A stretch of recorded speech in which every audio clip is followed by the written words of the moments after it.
The system does not fail because it cannot see. It fails because it sees too much. Inputs arrive continuously, simultaneously, without hierarchy. Signals do not queue politely. They overlap, compete, and persist.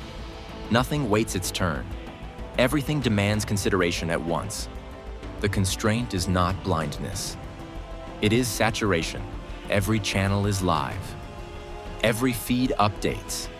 Every sensor reports with confidence. There is no absence to resolve into presence. There is only presence stacked on presence, layered until distinction collapses. The system is forced to choose, but the rules for choosing were written for scarcity. Priority logic assumes gaps. Filters assume silence between signals. Attention assumes relief. None of that exists here. The environment does not pulse. It does not spike and fade. It remains dense. Under these conditions, detection no longer creates urgency. It creates congestion. Each additional confirmation adds weight, not clarity. Each corroboration strengthens the wrong thing just as easily as the right one. The constraint tightens quietly. Nothing is broken. Nothing is offline. Nothing is missing. The system is fully operational and already overwhelmed. This is the threat. Not deception, not surprise, not speed.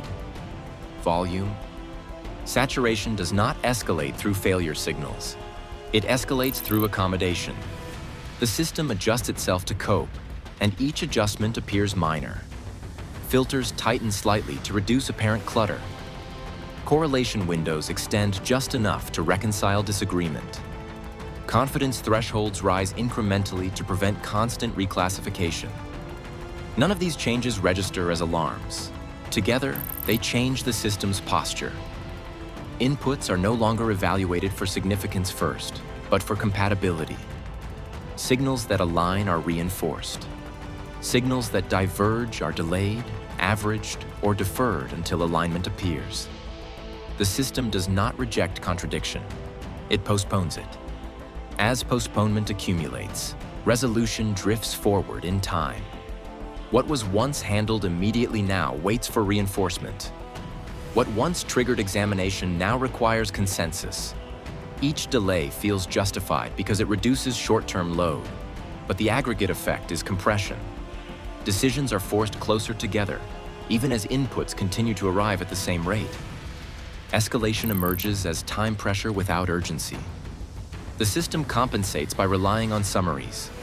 Summaries compress variance. Compression removes early indicators. What remains is coherence without depth. The picture becomes smoother, but less sensitive to change. The system grows quieter internally while appearing louder externally. Dashboards remain populated. Status indicators stay nominal. Confidence metrics stabilize because disagreement has been smoothed away rather than resolved. The appearance of control increases even as interpretive range narrows. Escalation also reshapes attention. Human operators are drawn toward reinforced tracks because they are easier to interpret and easier to justify. Dense clusters feel meaningful simply because they are dense. Sparse signals feel unreliable regardless of relevance. This creates feedback. Reinforced data receives more attention. Attention increases reinforcement. Over time, the system begins to orbit its own outputs, mistaking internal coherence for environmental alignment. As this loop tightens, tolerance for ambiguity falls further. Inputs that cannot be reconciled quickly are deprioritized by default. The system becomes faster at agreeing with itself than at interrogating what does not fit. Escalation deepens not through intensity, but through narrowing. The system does not demand urgency. It demands confirmation. As saturation persists, delay becomes normalized. Waiting feels responsible. Acting without reinforcement feels reckless. Escalation continues not through speed, but through hesitation accumulating under pressure. Nothing breaks, nothing spikes. But the margin between perception and decision thins. By the time escalation becomes visible, it is already embedded in process. The system is no longer struggling to see clearly. It is struggling to decide where clarity is still possible. Action begins when postponement is no longer sustainable. Not because clarity arrives, but because capacity is exhausted. Queues reach their limits, timers expire. The system must commit, even though commitment is based on an already compressed picture. Selection becomes inevitable. The system elevates certain streams and collapses others into background relevance. It does not announce this shift. It simply reallocates attention, compute, and response weight toward what appears most coherent under saturation. Action favors continuity. Tracks that have accumulated reinforcement are treated as stable. Signals that require reinterpretation are deprioritized.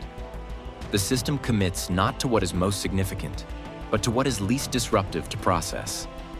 Execution is smooth. Resources move along established paths. Interfaces show progress. Feedback loops tighten around the chosen focus. The action looks controlled because it aligns with the system's own internal structure. But action under saturation is exclusionary. By committing, the system implicitly discards everything else. Deferred inputs decay rapidly. Unselected paths lose resolution. Data not reinforced becomes irrelevant, not because it was wrong, but because it was not chosen. Action narrows perception further. Incoming information is now interpreted through the commitment already made. Confirmation is amplified. Contradiction is softened or delayed. Reversal remains technically possible, but practically expensive. To reconsider would require reopening suppressed channels, reprocessing compressed variants, and admitting that certainty was overstated. Under load, that cost is prohibitive. So the action persists, not because it is correct, because it is already in motion. Action does not resolve saturation. It locks it in place. The consequence does not arrive as an obvious mistake. It arrives as drift. The system continues to function, but its internal alignment shifts away from the environment it is meant to manage. The map becomes cleaner while the territory remains dense. What is lost is not capability, but correspondence. This drift is subtle because outputs remain consistent. Decisions are made on time. Responses are executed without friction. The system appears disciplined precisely because it has narrowed its own interpretive range. Blind spots form gradually, not because sensing stops, but because certain classes of inputs remain deprioritized long enough to lose structural relevance. Suppressed data decays. Context erodes. Timing relationships dissolve. When those signals resurface, they arrive stripped of the connective tissue that once made them meaningful. The system still sees them. It simply no longer knows what to do with them. Confidence metrics rise as uncertainty is filtered earlier and earlier in the pipeline. Resolution improves because unresolved variance never survives long enough to be counted. Performance indicators trend positively because the system measures what it still allows itself to process.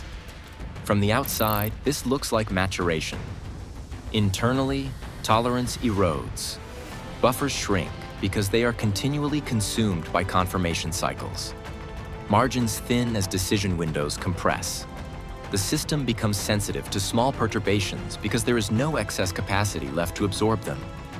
Minor deviations now force disproportionate responses. What once required adjustment now requires reallocation.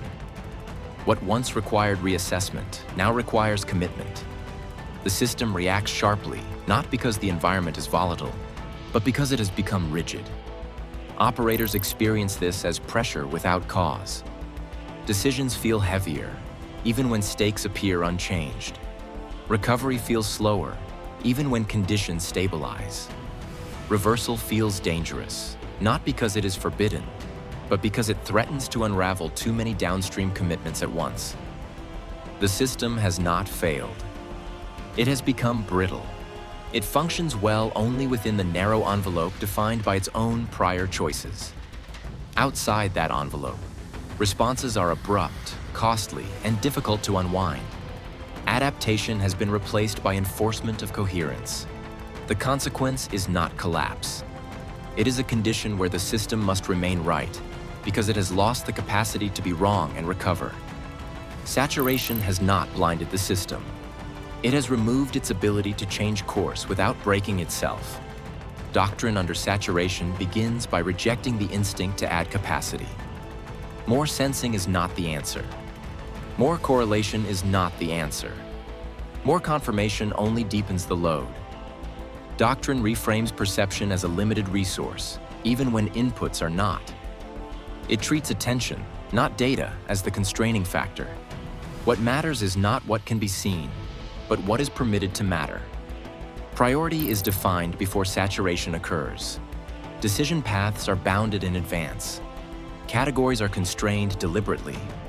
Some classes of input are excluded by rule, not by overload.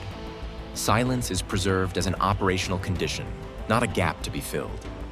Doctrine also formalizes delay, not as hesitation, but as structure. Commitments are staged. Decisions are partitioned. Early choices are designed to remain reversible, and later choices are allowed only when reversal costs are understood and accepted. This prevents momentum from masquerading as confidence. Doctrine further requires governance. Choices are documented at the moment they are made. Suppression is explicit. Deferral is time-bound. Review paths exist before pressure demands them. This does not increase speed. It preserves recoverability. When conditions change, the system knows which assumptions were traded away and which remain intact. Doctrine introduces friction where speed once lived. Streams become gates. Flows become stages. Commitment is delayed not to wait for certainty, but to preserve optionality. Importantly, doctrine accepts loss. Not all signals will be processed. Not all correlations will be explored. Not all ambiguity will be resolved. This is not negligence. It is control under constraint. Doctrine shifts success metrics away from completeness and toward resilience. A system that sees less but can change direction is favored over a system that sees everything and cannot move. The goal is not perfect awareness. It is sustained decision-making under load. Under doctrine, saturation remains present, but it is no longer allowed to dictate behavior. The system chooses its limits instead of discovering them too late. When perception becomes unlimited, judgment becomes scarce, and the system that refuses to choose its limits will eventually lose the ability to choose at all.